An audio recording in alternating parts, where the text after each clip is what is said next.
अस्सलाम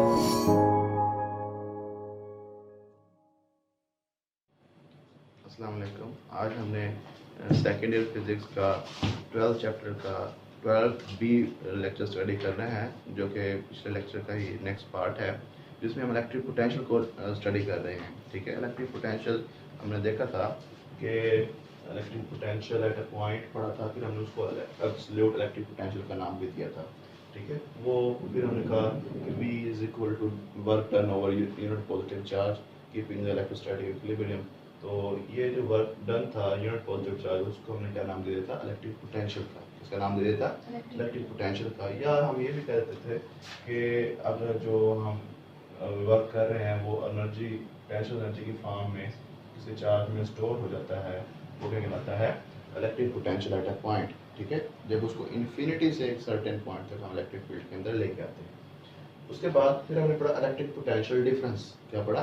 electric potential difference. तो electric potential difference दरअसल क्या है कि हम work done to bring a charge from one point to another, एक पॉइंट से दूसरे पॉइंट के अंदर लेके आने का जो अमल है, वो किसको? चार्ज को बाय डूइंग वर्क करते हुए, तो ये क्या कहलाता है? Electric potential difference. इस दरअसल इलेक्ट्रिक पोटेंशियल डिफरेंस को हम ये भी कह सकते हैं कि दो पॉइंट्स के दरमियान जो पोटेंशियल एनर्जी का जो डिफरेंस है, पोटेंशियल एनर्जी का जो डिफरेंस है पर यूनिट चार्ज, वो क्या कहलाता है? इलेक्ट्रिक पोटेंशियल डिफरेंस कहलाता है।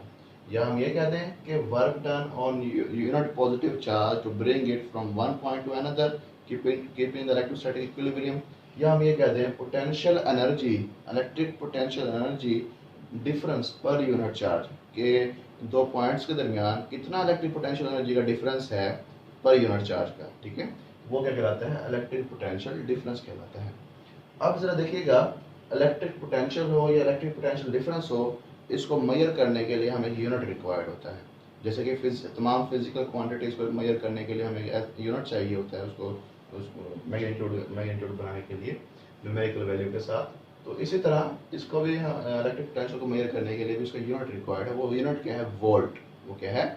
वोल्ट क्या है? दरअसल यूनिट है, SI यूनिट है इसका इलेक्ट्रिक पोटेंशियल का। इलेक्ट्रिक पोटेंशियल कह दें या पोटेंशियल डिफरेंस कह दें, एक ही बात है। ठीक, तो अब हम इसकी अगर डेफिनेशन करें इस वोल्ट की, तो वोल्ट की डेफिनेशन क्या है कि इस डेफिनेशन को पढ़ने से पहले हम अगर इस एक्सप्रेशन को समझ लें ज़रा, तो एक्सप्रेशन फिर हमारी डेफिनेशन क्या हो जाएगी? आसान हो जाएगी। ज़रा देखिएगा, इलेक्ट्रिक पोटेंशियल का फार्मूला क्या है? यहाँ से अगर हम फार्मूला निकाल लें, V is equal to work done on unit positive charge, ये फार्मूला है ना। तो अब जरा देखो, V क्या है? Electric potential. V क्या है? जो कि 1 वोल्ट है। जो कि ये 1 वोल्ट कब होगा? जब वर्क भी 1 होगा और चार्ज भी क्या होगा बेटा? 1। यानी वर्क 1 जूल होगा और चार्ज 1 कॉलम होगा बेटा। बात समझ, तभी 1 आंसर आएगा ना। तो हम कहेंगे कि electric potential will be 1 volt. Electric potential 1 volt होगा कब? जब हम किसी यूनिट यानी 1 कॉलम चार्ज के ऊपर कितना वर्क करें बेटा? 1 जूल वर्क करें। कितना वर्क करें? किसके ऊपर वर्क करना है? कॉलम चार्ज के, 1 कॉलम चार्ज के ऊपर बेटा। बात समझ आ गई? तो इलेक्ट्रिक पोटेंशियल डिफरेंस क्या कहलाएगा बेटा? 1 वोल्ट। क्या कहलाएगा? 1 वोल्ट। तो हम लिखेंगे the electric potential is said to be 1 volt. Electric potential 1 volt होगा कब? इफ, अगर 1 जूल वर्क इज डन, अगर 1 जूल वर्क डन किया जाए। किसके ऊपर? किस लिए किया जाए 1 जूल वर्क? टू ब्रिंग, उसको लाने के लिए किसको? Charge of 1 coulomb. किसको बेटा लाने के लिए? Charge of 1 coulomb from 1 place to another, एक प्लेस से दूसरी प्लेस तक जाने के लिए बेटा। ठीक है, keeping the charge in electrostatic equilibrium, charge को इलेक्ट्रोस्टैटिक इक्विलिब्रियम में रखते हुए। इलेक्ट्रोस्टैटिक इक्विलिब्रियम का मतलब मैंने पहले बताया था बेटा, वो क्या था? इसका एक्सेलरेशन क्या होना चाहिए? 0 के बराबर होना चाहिए। किसके बराबर होना चाहिए बेटा? 0 के बराबर। ठीक है, यानी charge will move, should move with the velocity, uniform velocity. ठीक है बेटा, तो पता क्या चला कि अगर हमें एक चार्ज को एक पॉइंट से दूसरे पॉइंट तक मूव करवाना है, तो उसके ऊपर अगर हम 1 जॉल वर्क कर रहे हैं, अगर वो चार्ज 1 कॉलम है, यानी कि पर कॉलम हम 1 जॉल वर्क कर रहे हैं, तो वो उसका इलेक्ट्रिक पोटेंशियल क्या होगा बेटा, वो 2 पॉइंट्स के दरमियान वो 1 वोल्ट होगा बेटा। क्या होगा? 1 वोल्ट बेटा, मैंने यहाँ लिखा, समझ आ गई। अब उसके बाद आज में जो लास्ट डेफिनेशन है वो हम पढ़ेंगे इलेक्ट्रिक पोटेंशियल एनर्जी की। किसकी डेफिनेशन पढ़ेंगे बेटा? इलेक्ट्रिक पोटेंशियल एनर्जी की डेफिनेशन है बेटा। अब जरा देखो कि हम किसी सरफेस के या ज़मीन के ऊपर कोई चीज़ रखी है हमारी, हम उसकी कहते हैं इलेक्ट्रिक, उसकी जो पोटेंशियल एनर्जी है, सिर्फ पोटेंशियल एनर्जी जो हम mgh से मेजर करते हैं हम, तो बेटा वो होती है 0।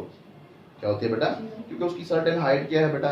0 है। अगर हम उसी को रेफरेंस पॉइंट ले रहे हैं तो बेटा ज़रा देखिएगा, अगर हम उस ग्रेविटेशनल फील्ड के अंदर उसके ऊपर वर्क करते हैं, क्या करते हैं बेटा? उसको यहाँ ले जाते हैं, उसको कुछ वर्क करके एक सर्टेन हाइट तक ले जाते हैं, तो क्या उसकी पोटेंशियल एनर्जी 0 रहेगी? उसकी पोटेंशियल एनर्जी क्या हो जाएगी बेटा? इंक्रीज हो जाएगी। क्या हो जाएगी बेटा? क्योंकि जो हमने वर्क किया है वो उसके अंदर क्या हो गया? स्टोर हो गया। अब कैसे पता चलेगा कि ये वर्क स्टोर हो गया, इसकी पोटेंशियल एनर्जी इसमें कुछ ना कुछ आ गई है? जैसे हम इसको छोड़ेंगे यहाँ से, वो चीज़ वापस ज़मीन पर उसी हालत में जाने की कोशिश करेगी। तो यानी वो एनर्जी आई थी कहाँ से बेटा? वो हमने वर्क किया तो उसके अंदर स्टोर हो गया बेटा। ठीक है। इसी तरह अगर हम क्या करते हैं, स्प्रिंग ले लेते हैं, क्या ले लेते हैं बेटा? स्प्रिंग लेते हैं। स्प्रिंग के ऊपर हम लगाते हैं फोर्स लगाते हैं, फोर्स जो डिस्प्लेसमेंट कवर करता है। जैसे हम उसको यहाँ ले जाते हैं, जैसे ही उसको छोड़ते हैं तो वापस वो अपनी असल हालत में आने की कोशिश करता है बेटा। तो यानी कि उसके अंदर एनर्जी पैदा हो जाती है। कैसे एनर्जी आती है? जो हम वर्क कर रहे हैं वो उसके इलास्टिक पोटेंशियल, इलास्टिक फील्ड में बेटा उसके अंदर स्टोर हो जाती है। इलास्टिक पोटेंशियल एनर्जी के फॉर्म में क्या होती है बेटा? स्टोर हो जाती है। जैसे हम उसको छोड़ते हैं तो फिर वो वापस अपनी असल हालत में ऐसे आने की कोशिश करता है, वाइब्रेट करता है बेटा। बात समझ आ गई? अब जरा देखो, इसी तरह इलेक्ट्रिक पोटेंशियल, इलेक्ट्रिक फील्ड में भी ऐसा होता है बेटा। ठीक है।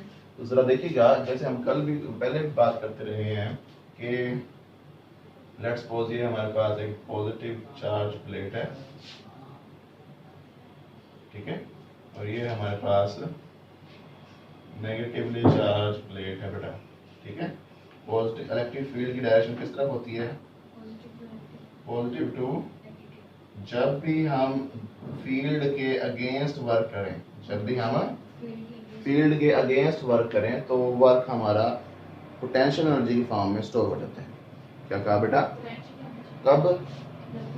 फील्ड के अगेंस्ट वर्क करते हैं। जब फील्ड के अलोंग वर्क करते हैं तो बॉडी एक्सेलरेट होती है। क्या होती है बेटा?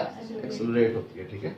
तो अब जरा देखिए, उसकी एनर्जी बढ़ जाती है, काइनेटिक, वो काइनेटिक एनर्जी इंक्रीज होती है।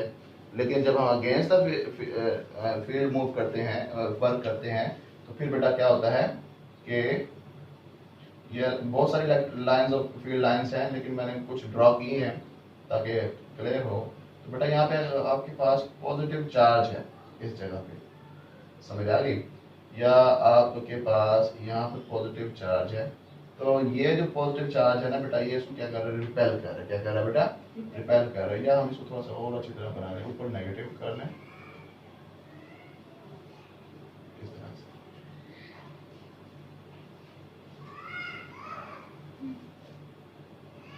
ठीक है। अब ये पॉजिटिव चार्ज और नेगेटिव चार्ज के दरमियान फोर्स ऑफ अट्रैक्शन है बेटा, और वो किस तरफ है? अपवर्ड। ठीक है बेटा। वो उसको क्या कर रहा है बेटा? ऊपर की तरफ खींच रहा है। अब आप क्या करते हैं कि इस चार्ज को नीचे की तरफ फोर्स लगाते हैं। आप इस डायरेक्शन में फोर्स लगाते हैं बेटा, जो कि इसकी नेचर की क्या है बेटा? अगेंस्ट है। ऐसी है ना बेटा बात? तो ये जो वर्क आप फोर्स लगाएंगे, ये जो फोर्स है ना बेटा, ये है इलेक्ट्रिक फोर्स, जो कि EQ के बराबर है। किसके बराबर बेटा? पता है इस बात? EQ कहाँ से आता है? इलेक्ट्रिक इंटेंसिटी फार्मूला होता है ना, E is equal to force per unit charge. अगर फोर्स की वैल्यू मालूम करें इलेक्ट्रिक फोर्स की, तो वो EQ के बराबर है। बात समझ आ गई? ये कौन सी फोर्स है? इलेक्ट्रिक फोर्स है। कौन सी फोर्स है बेटा? इलेक्ट्रोस्टैटिक फोर्स है, जो कि कॉलम फोर्स भी होती है एक चार्ज और दूसरे चार्ज के दरमियान। ठीक है। लेकिन हम क्या करते हैं, जो नेचर है इसकी, नेचर वाली फोर्स वो किस तरफ लग रही है बेटा? ऊपर की तरफ। ठीक है। लेकिन हम इसके ऊपर क्या करते हैं? नीचे की तरफ फोर्स लगाते हैं। ठीक है। नीचे की तरफ जब फोर्स लगाते हैं तो ये उस डायरेक्शन में डिस्प्लेसमेंट कवर करना शुरू करते हैं, यानी वर्क करते हैं। हम क्या करते हैं? हम इसके ऊपर वर्क करते हैं बेटा। ठीक है। वो वर्क इसकी नेचर की क्या है? फील्ड के अगेंस्ट है। तो जैसे ही हम ये चार्ज मूव करके इस पोजीशन पर आएगा, ठीक है, तो जैसे हम इसको छोड़ेंगे इस जगह से तो क्या करेगा, ये फौरन से इधर भागने की कोशिश करेगा बेटा, नेगेटिव की तरफ। बात समझ आ गई? क्योंकि ये इसको वैसे ही रिपेल करता है और वो ऊपर से इसको पहले से अट्रैक्ट कर रहा है बेटा, तो ये फौरन से भागा हुआ जाएगा। अब ये एनर्जी इसके पास कहाँ से आई? ठीक है, ये एनर्जी बेटा जो हमने वर्क किया था इसके ऊपर, वो इसके अंदर वर्क स्टोर हुआ था बेटा in the form of potential energy. वो पोटेंशियल एनर्जी क्या कहलाती है? Electric potential energy. क्या कहलाती है बेटा? याद रहे कि इलेक्ट्रिक पोटेंशियल, और सिर्फ लिखा हो ना इलेक्ट्रिक पोटेंशियल, इतना वर्ड लिखा हो तो इसका मतलब ये नहीं है कि इलेक्ट्रिक पोटेंशियल एनर्जी है बेटा। जब इलेक्ट्रिक पोटेंशियल एनर्जी पूरा लिखा होगा तब उसका मतलब है ये एनर्जी है। जब इलेक्ट्रिक पोटेंशियल लिखा होगा तो उसका मतलब ये वोल्ट्स में मेजर करेंगे। किसमें मेजर करेंगे बेटा? वोल्ट्स में। बेटा बात समझ आई? इलेक्ट्रिक पोटेंशियल डिफरेंस होगा वो। तो जरा देखिएगा, द इलेक्ट्रिक पोटेंशियल एनर्जी क्या होती है? The energy stored by charge. Energy क्या कौन स्टोर करता है बेटा? By charge in electric field. इसको इस तरह कर लें, potential energy stored by charge कर लें। The potential energy stored by charge in electric field, is called electric potential energy. Electric potential energy जो कि वो एनर्जी है जो कि चार्ज स्टोर करता है इन इलेक्ट्रिक फील्ड। वो एनर्जी क्या कहलाती है? इलेक्ट्रिक पोटेंशियल एनर्जी कहलाती है बेटा। अब जरा देखो कि अगर हम ये वाला फार्मूला ले लें, इधर से देखो बेटा, ये वाला फार्मूला ले लें। पहले हम इन दो चीजों को कंसीडर करते हैं, ठीक है? तो अब ये वाला फार्मूला लें तो इधर से क्या करें, हमारे पास क्या आ जाएगा कि वर्क की वैल्यू मालूम है। वर्क स्टोर हुआ था ना पोटेंशियल एनर्जी की फॉर्म में, जो हमने वर्क किया था वही क्या हो गया? स्टोर हो गया चार्ज में in the form of potential energy. अब वर्क की वैल्यू बना लें यहाँ से हम, तो इस Q नॉट को जाकर क्या कर दें बेटा? मल्टीप्लाई। तो क्या बन जाएगा? ये V क्या है? इलेक्ट्रिक पोटेंशियल, और डेल्टा V क्या है? इलेक्ट्रिक पोटेंशियल डिफरेंस बेटा। ठीक है, दोनों सेम चीजें हैं। ठीक है, तो अब जरा देखो ये क्या बन जाएगा? Q डेल्टा V क्या बन जाएगा बेटा? Q not delta V। इस फार्मूले से हमने बनाया है, वो किसके बराबर है बेटा? वर्क के। अब वर्क ही किसके बराबर होता है बेटा? जो कि उस बॉडी के अंदर पोटेंशियल एनर्जी स्टोर हुई, जो कि हम U से रिप्रेजेंट करते हैं। ठीक है बेटा, तो पोटेंशियल एनर्जी ये क्या है? Electric potential energy is equal to Q naught into delta V। Q naught into delta V। बेटा यहाँ तक कोई बात समझ ना आई हो जरा पूछ लो, मुश्किल बातें तो नहीं कर रहे हम कोई। अब यहाँ पे कुछ पॉइंट्स लिखे हैं मैंने।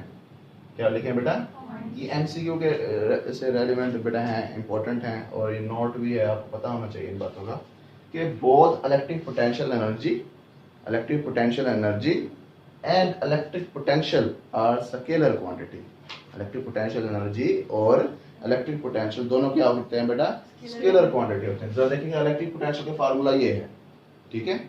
इसका पोटेंशियल का फार्मूला ये है, वो क्या? Work over charge. Work is a scalar quantity and charge is also a scalar quantity। तो दो स्केलर क्वांटिटी मल्टीप्लाई या डिवाइड होती है तो रिजल्ट भी क्या आता है बेटा? स्केलर आता है। दैट्स व्हाई कि इलेक्ट्रिक पोटेंशियल एनर्जी और electric potential both are scalars. Scalars का मतलब है स्केलर क्वांटिटी है बेटा। बात समझ आ गई? उसके बाद दूसरा पॉइंट जो मैंने लिखा है, electric potential at a point is also electric potential difference।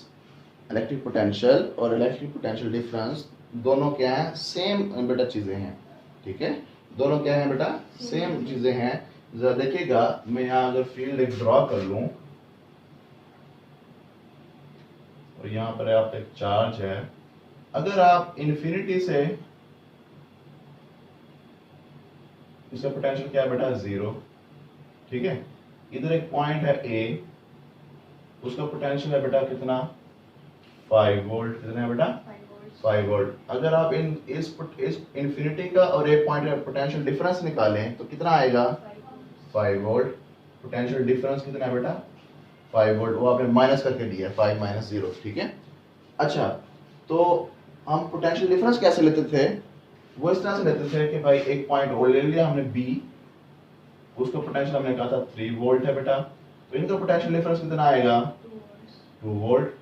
तो पोटेंशियल डिफरेंस इज 2 वोल्ट। ठीक है बेटा, तो ये दोनों का डिफरेंस लिया है हमने, इन दोनों का भी क्या लिया है? डिफरेंस लिया है। इन दोनों का डिफरेंस ले लें तो उसको क्या कहते हैं? Electric potential at a point. Electric potential. अगर इन दोनों का डिफरेंस लेना तो वो क्या कहलाता है, इलेक्ट्रिक पोटेंशियल डिफरेंस। लेकिन दोनों में लिया क्या है हमने, डिफरेंस, तो दोनों को हम electric potential at A point को ही हम इलेक्ट्रिक पोटेंशियल डिफरेंस भी कह सकते हैं बेटा। बात समझ आ गई। तो एक टाइम में हमने रेफरेंस इन्फिनिटी को माना था, इन्फिनिटी और ए पॉइंट का डिफरेंस लिया था, और एक टाइम में हमने ए और बी का डिफरेंस लिया बेटा। बात समझ आ गई। तो ये पता चल गया कि electric potential at A point is also electric potential difference. क्या कहलाता है बेटा, इलेक्ट्रिक पोटेंशियल डिफरेंस ही कहलाता है। अच्छा, अब जरा देखो ये वाला जो पॉइंट है ये मोस्ट इंपॉर्टेंट है बेटा, आपको पता होना चाहिए कि electric potential energy is a property of charge. ये जो इलेक्ट्रिक पोटेंशियल एनर्जी होती है ये किसकी होती है बेटा, चार्ज की होती है। किसकी होती है, चार्ज की होती है। और व्हाइल इलेक्ट्रिक पोटेंशियल, अब यहाँ पे क्या वर्ड यूज किया है, इसका मतलब क्या है कि ये एनर्जी पर यूनिट चार्ज है। इलेक्ट्रिक पोटेंशियल मतलब क्या होता है बेटा, electric potential difference work done on unit charge, energy difference per unit charge, electric potential work done on unit charge. बेटा बात समझ आ गई, ये एनर्जी पर यूनिट चार्ज है। और ये इलेक्ट्रिक पोटेंशियल एनर्जी ये सिर्फ एनर्जी है, किसकी, चार्ज की, पर यूनिट चार्ज की नहीं बेटा, ठीक है। ये है पर यूनिट चार्ज बेटा, ठीक।